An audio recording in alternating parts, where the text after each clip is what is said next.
Hello, and welcome back to episode 5 of Flight from the Dark, Book 1, Lone Wolf. Uh, Real quick before we start, I do want to say that I've been trying to get some other stuff going, but nothing does seem to be working at the moment. The computer I'm using doesn't want to record certain things. And it's just too choppy and too bad, so I forget about it. Or I don't forget about it, I move on from it. Anyways, where we left off last time, we tried to play it safe and ended up in 3 separate combats. Uh, Cleared them by the skin of our teeth, uh, and we are still making our way towards Homeguard to uh, tell the king about all that is happening. Um, we are low and down to 5 endurance points, but hopefully we can avoid some combat and keep raising those up. We don't have any meals, so that should be fairly dangerous. We do have an axe. We have a helmet that helps our endurance, which is why we are up to 29, not just 27. And last we left off on section 190. So let's go to 190 and continue. Section 190. You are walking along the water's edge when you chance upon a wrecked river barge. It appears to have at some time served as shelter for someone, for you can see a makeshift bed and some cooking utensils through a splintered hole in the decking. If you wish to search the abandoned river barge, turn to 20. If you decide to pass it by, you can continue on your way towards Homeguard by turning to 273. Forgot that we fought 2 enemies at the end of last episode and fled across the river after we defeated them. Let's there's a cool little drawing there of what we see through the decking. Let's go ahead and search for it search it by turning to 20. 20. It seems whoever was sheltering here left in a great hurry, and quite recently. A half-eaten meal still remains on the table, and a mug of dark brown challah is still warm to the touch. Your search uncovers a chest and small packing case. When you look inside, you find a backpack, 4 gold crowns, food, enough for 2 meals, and a dagger weapon. If you wish to take these items, you may take the backpack only if you lost yours. I have not lost mine. Remember to mark them on your action chart. Well, yeah, let's take them. So, what do we got? 4 crowns, so that makes it to 10. We found enough for 2 meals, which is huge, so that is 2. And we found a dagger as well. Now, right now, these extra weapons don't do us any good, because we don't have any kind of weaponsmiths or weapon skill. But maybe if we make it through this book, because I think each book you get to add a discipline. So maybe we'll look at the weapons we have and add a discipline to that. We marked them on our action. All right, and continue our mission. So turn to 273. Oh, and that is one more that we get to change to that. Okay, 273.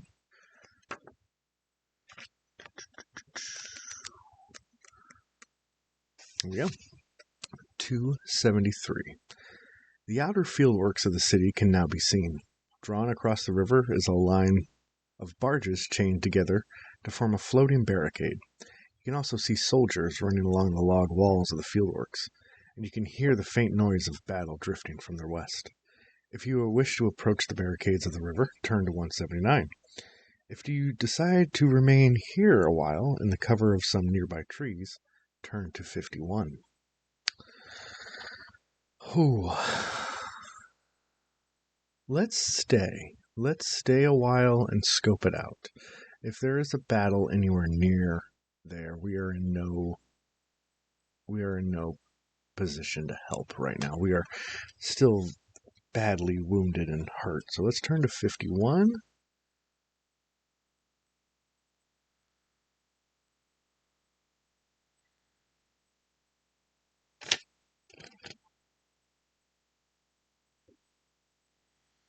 And we can up our endurance by 1. 51. From your position, you can see the log walls of Homeguard's outer fieldworks stretching away into the far distance. A battle is raging about 2 miles away, at a place in the northern perimeter where the wall has collapsed. An advance guard of Dark Lords of the Dark Lords' army is attacking here, hoping to batter away through the outer defenses and create a breach through which the main body of their army can flow when it arrives. Most of the fieldworks lost my place. Most of the fieldworks that are the closest to you are unmanned. The soldiers having left to supply reinforcements for the desperate battle taking place yonder. You are looking along the perimeter log wall when you notice that there is an opening. It is occupied by a wagon, reinforced with thick planks of wood along its sides. Its wagon serves as a gate in the log wall. The defenders can roll it aside when they need to sally out and meet the enemy on the surrounding plain. If you wish to approach the wagon gate, turn to 288. If you prefer to climb over the wall at another point further down instead, turn to 221. Let's approach the gate. So one more has gone through. We are approaching the gate, turning to 288. 288. As you are making your approach towards the walls of the fieldworks, a watchful lookout spots you and informs his sergeant. A trio of grim-faced soldiers are sent out to intercept you, fearing that you could be an enemy scout attempting to sabotage a weak spot in their defensive wall. The soldiers are armed with loaded crossbows, which they train on you as they get closer. Rather than run the risk of being shot by your own side in error, you raise your hands in a gesture of surrender. Although they do not try to disarm you or confiscate any of your equipment, these wary Summerling soldiers never once lowered their crossbows, nor take their eyes off you for a second as they escort you back to the wagon gate. It is not until you are inside the perimeter fence and delivered into the hands of their sergeant that your true identity is recognized. The battle-weary sergeant immediately orders his men to lower their weapons. "My liege," he says respectfully, "where are the Kai? We are in desperate need of their battle skills and leadership. The enemy press us most cruelly at the outer northern wall, and our casualties are mounting high. Sadly, you inform the brave soldier of the fate that has befallen your kin, and the urgency of your desire to see the king, and report the calamity. He is visibly shaken by your news. Dumbstruck by the shock of it, he motions to his men to return to their battle stations on the outer wall. Then he asks you to follow him while he tries to locate his commanding officer. Eventually, he finds the officer, a young lieutenant, busily overseeing the reinforcement of the river barges. When you tell him your account of what has happened and how you have made your way here alone, he is too visibly shocked by the dire news. With a trembling hand, he signals to his sergeant to go fetch 2 horses. While you are waiting for his order to be carried out, the lieutenant offers you some food and wine from his backpack. Restore 3 endurance points. Nice. You are finishing your meal when the sergeant returns with 2 saddled horses. The fair-haired young lieutenant motions you to join him, and together you mount up and ride towards the main gate of Homeguard. Turn to 129. I think we get another one because we haven't battled. So that was great. That's good. We needed that health back. All right, 129. So much so that we're almost to a point. I think maybe around 20 I'll be willing to fight again. 129. Between the perimeter defenses and the high stone walls of the capital, there is a wide area of cleared land known as the Homeguard Pale. The shanty dwellings that pepper these outskirts are usually occupied by petty criminals cast out of the city as punishment for their crimes. Now it is crowded with farmsteaders and villagers that seek sanctuary. The broad highway leading to the main city gatehouse is choked with traffic, and with each passing hour the chaos worsens as the first refugees from Tehran arrive in their hundreds. The sergeants of the Home Guard garrison try desperately to keep the highway open, for it is the only means by which troops can pass from the city to reinforce the northern perimeter. It takes you and the young officer an hour to reach the gatehouse, a ride of less than 2 miles. Waved on by the hard-pressed gatehouse guards, you pass through the archway and the tunnel beyond, 100 yards in length, and then emerge onto Venice Square. The Grand Plaza usually serves as a marketplace, but today it teems with so many desperate people that you can barely glimpse its famed flagstones of pink Palmyrean marble. You and the officer finally halt outside the doorway of the main watchtower. If you wish to continue following the officer, turn to 3. If you feel like you stand a better chance of making your way to the King's Citadel on your own, turn to 144. I think we are going to stay with the guard. So turn to 3. 3. Staying close to the officer, you follow him through an arched portal and up a short flight of stairs to a long hall. Soldiers run back and forth bearing orders on ornate scrolls to officers stationed around the city wall. A haggard and scar-faced man dressed in white and purple robes of the king's court approaches you and bids you to follow him to the citadel. If you wish to follow this man, turn to 196. If you wish to decline his offer and return to the crowded streets, turn to 144. So, it seems like it's given me an opportunity to explore the city.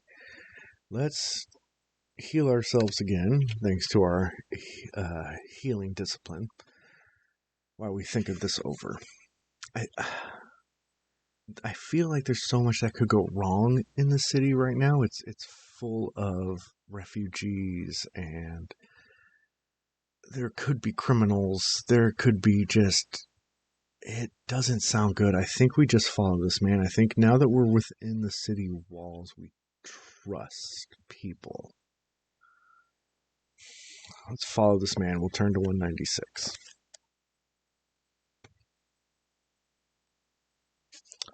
196. You follow the man into a small library off the main hall. He pushes one of the many books on the shelves which line all 4 walls, and you hear a metallic click. One section of the bookcase slowly slides back to reveal a hidden passage. You walk for nearly 10 minutes along a dark and winding corridor, and then start to climb a steep staircase into to a small wooden door.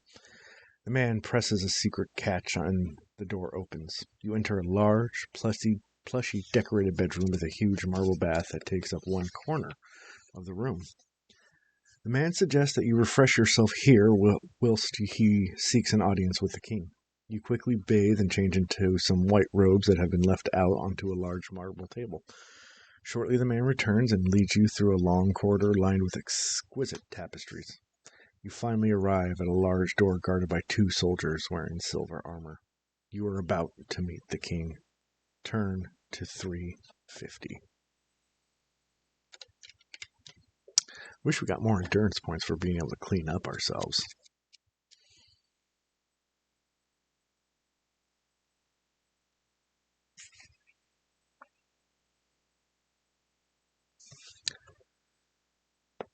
$350. You went, which by the way, there is more very cool art. $350. You enter the Chamber of State, a magnificent hall decorated lavishly with works of art and the battle banners of the House of Ulnar. The king and his closest advisors, including Chancellor Galden, are studying a large map spread upon a marble plinth in the center of the chamber. Also, standing beside them is Princess Medalone, the king's beautiful youngest daughter. Their faces are lined with worry and concentration. The king gives you a formal greeting and then requests that you tell him your news from the Kai Monastery. A silence fills the hall as you tell of the death of your kinsman and of your perilous journey to the citadel. When you have finished telling your story, the king looks to his chancellor and to his daughter and shakes his head sorrowfully. We must prepare for the worst, he says. Let us pray that Ishirin Kai will deliver us from the evil of the Dark Lords. You have not told us your name, brave Kai, says Princess. You begin. After a moment's thought, you finish your reply with, Lone Wolf. My name is Lone Wolf. The king approaches you and takes your right hand in his. Lone Wolf, you have selfless courage, the quality of a true Kai. Your journey has been one of great peril, and although your news comes as a grievous blow, the spirit of your determination is like a beacon of hope to us all in this dark hour. You have brought great honor to the memory of your masters, and for that we praise you. You receive the praise and heartfelt thanks of the entire hall, an honor that brings a certain redness to your young face. The king raises his hand, and all voices cease. You have done all that Summerlin could have asked of a loyal soldier, but she is greatly in need of you still. The Dark Lords are powerful, and once more under the leadership of Archlord Zagrunar. Their ambition knows no bounds. Our only hope lies within Durnar, with the power that once defeated the Dark Lords an age ago. Lone Wolf, you are the last of the Kai. You have the skills. You will journey to Durnar and return with Summer Sword, the Sword of the Sun. Only with that gift of the gods may we crush the evil that has saved our land. If you wish to accept the quest of the Summer Sword, begin your adventure with Book 2 of the Lone Wolf Adventures, Fire on the Water. We made it. We made it through Book 1. So that was Book 1 of the Lone Wolf. The next book is Fire on the Water, which I actually have to get because I don't own. So, hope you enjoyed this first book. Probably come back with the next one in a little bit. I'm going to keep trying to dabble in other stuff and hope that the recordings actually work. Been trying to record, like remote play my Xbox to try to record that here, and that doesn't work too well. Any game of Magic I play on Magic the Gathering Arena just does not. It drops too many frames. So,